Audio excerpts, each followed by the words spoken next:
Hey guys, it's design team member Jessica coming back at you with a new Kindred stamps video.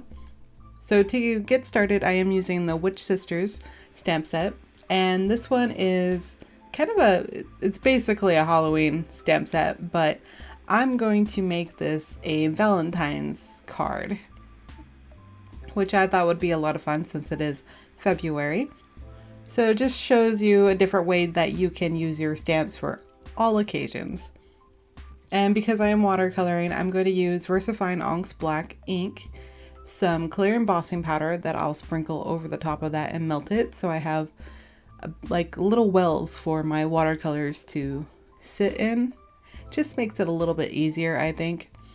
And then since I'm doing embossing, I also have a coffee filter, which I like to use to catch any embossing powder, and my stamp platform, and some Canson XL watercolor paper, which is another very inexpensive but a very good watercolor product. I thought that it would be kind of fun to use a very inexpensive brand, and I'm using the Prang brand for this. And these are just a watercolor set that's a 16 pan that you can find just about anywhere. Walmart, Joann's, Michael's, any kind of local craft store probably has this brand. You can see the colors on that swatch that I have. This is a booklet of swatches. And I have some clean water, a Royal and Langnickel watercolor brush. This is a size number 6, I believe. These brushes you can also find at Michael's. I used a coupon, makes them very inexpensive. It was like a 5-piece set. So after I've heat set that and everything is kind of cooled down, I can start watercoloring. I'm going to use a clipboard to tape my watercolor paper to with the embossed images on it. So my idea for this was to actually have like some smoke or just colors kind of wisping up from the cauldron there on the right hand side. So I'm going to use the white paint, and it's kind of an off-white so I can see it really clearly, and I'm going to draw out this little smoky cloud. I'm going to fill it in, and then I can start dropping the paint into that white watercolor paint, and it'll kind of mix a little bit and get kind of wispy. Turns the red kind of a pinkish color in some spots. Sometimes it looks a little tie-dye, which I think is fun.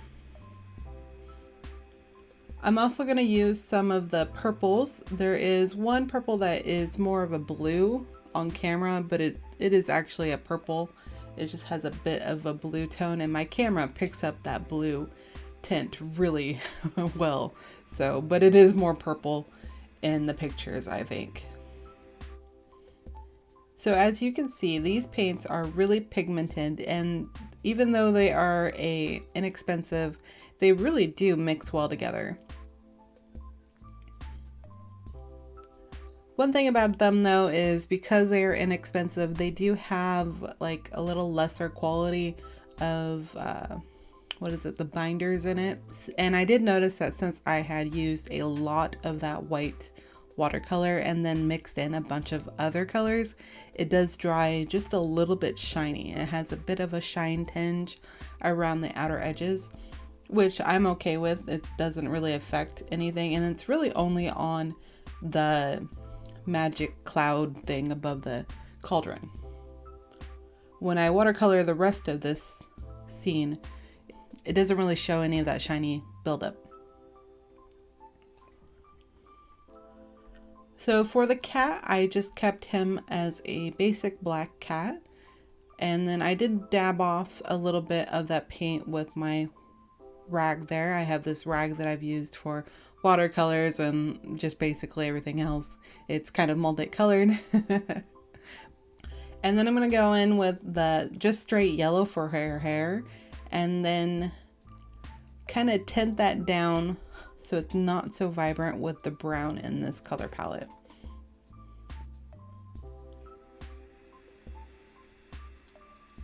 Her dress I'm going to keep as the same colors as the smoke from the cauldron. It's the purple and the reddish pink colors. Again, it looks very violet or blue on the screen, but in real life it is more of a purplish color with just a hint of blue instead of such a striking blue tinge.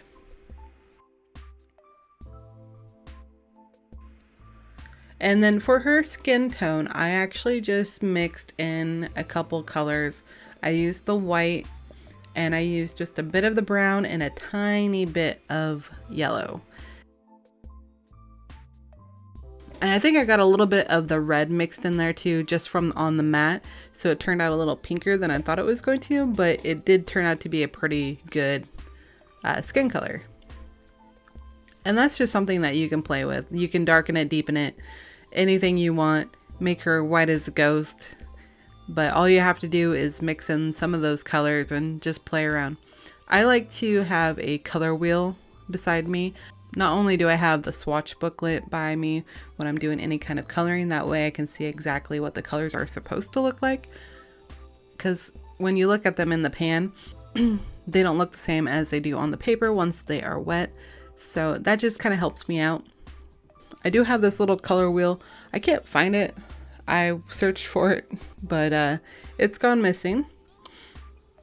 It'll probably turn up sooner or later. But that's the one that I usually have on my desk while I'm doing it, because that way I can see what exact colors will coordinate with other colors to make it a little bit more cohesive. So what I've been doing lately, especially with my Copic coloring, is adding in some pencil details after everything is colored in. And I just think it adds just that extra little touch. But this is just a good way to add some extra details. I'm basically going to be using the white pencil, a dark gray, I think that's the dark warm gray, and then a brown and a purple and a red one. So just the same colors as what I used for the watercolors. So for the sentiment, I went ahead and I used the I Put a Spell on You sentiment that comes with the Witch Sisters stamp set.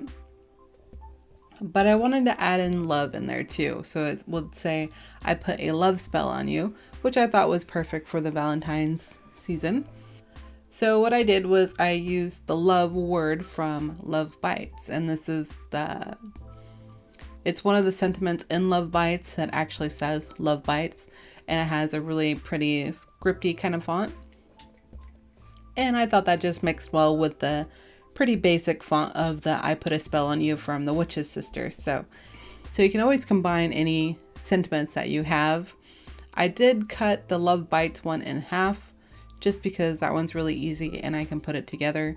But for the rest of it, the I Put a Spell on You, I did mask off the sentiment while I stamped it. I did leave that out of this video because it was such a long process to mask off those words.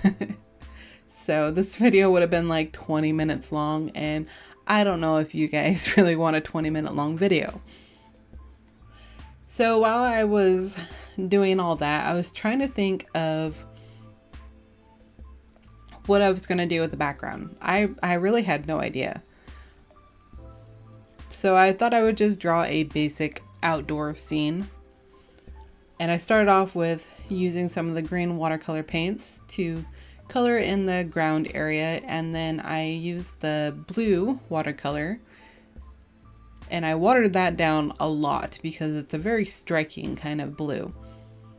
Another tip is for watercolors is to always have a piece of scratch paper. I'm using just another piece of Canson L that I've kind of reused here and there. And I'm just testing my colors out on that before I actually go into the paint. You don't see a whole lot of that because it's kind of off to the right. I'm just going to paint in some hills. And while I was painting this, I actually was thinking that this would have been a great background for the brand new release for the January, The Size Doesn't Matter. It kind of reminded me of a scene that would have been good for that stamp set. But so after I got my scene all painted and everything has dried really well, I'm going to go in with the Prismacolor pencils again and do some details to the landscape there. And I'm just going to highlight where those hard edges of the watercolors are, so where it dried naturally. This is something that I really like doing with watercolors and Prismacolor pencils, is it just gives a really nice texture. So I also go in with a blue for the sky too and do the same thing. I kept it really light though, so it's barely noticeable. You can just see just a little bit of the darker edge with that pencil on that sky. And then I'm going to trace around the magic smoke with a red pencil to really highlight it. And that's it. That's just a little bit of how you can use some inexpensive watercolor paints and maybe some colored pencils that you have to really enhance and give some details. I thought this was a really fun set and so great for Valentine's Day. Alright guys, that's it for me. Thank you so much for watching. Please subscribe if you haven't already. Give this video a thumbs up if you enjoyed it. I appreciate you, and I will see you in the next one.